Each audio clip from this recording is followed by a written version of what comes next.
আমি মানুষটা আর ৫টা মানুষের থেকে একটু আলাদা। এই যে সবাই ভিডিও করে, সবার একটু ভিউজ, লাইক, কমেন্ট এসব একটু বেশি হলে সবার ভিডিও করার আগ্রহটাই বেশি হয়। আমার তার উল্টোটা। আমি দেখো এত কষ্ট করে ভিডিও করে যখনই রিচগুলো একটু আর কি বেশি করি, এনগেজমেন্টটা বাড়াই, ঠিক তখনই আমার আলসেমিতে লেগে যায়। সবার ভিডিও দেখে ভাবি যে না আমিও ভ্লগ ভিডিও করব। চেষ্টাও করি, শ্যুটও করি, আপলোডও করি, ২টো ৩টে দেওয়ার পরে সেই আবার বসে যায়। আর ভিডিও আমার শ্যুট করতে ইচ্ছা করে না, দিতেও ইচ্ছা করে না। কেন জানি না এই প্রবলেমগুলো আমার মধ্যে থেকে যায় সবসময়ের জন্য। এই যে দেখো একদম এখন পুরো রিচ ডাউন পড়ে গেছে, যে কারণে আমার ভিউজগুলো এখন আসছে না। এর আগে প্রচুর ভিউজ আসতো, ভিডিও ছাড়ার সাথে সাথেই ভিউজ চলে আসতো। আমার গাফিলতিতে, আমার আলসেমিতে আজকে আমার এই দশা। তো যাই হোক ২-৩ দিন ধরে একদমই ভিডিও আমি আর শ্যুট করছি না।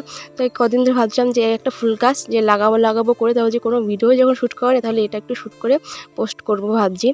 তো এটা হলো কাঞ্চন ফুল গাছ। আমি যেখানেই যাই না কেন, কোথাও যদি আমি এই ফুল গাছ দেখি, বীজ দেখলেই আমি সঙ্গে সঙ্গে সেই বীজ নিয়ে আসি।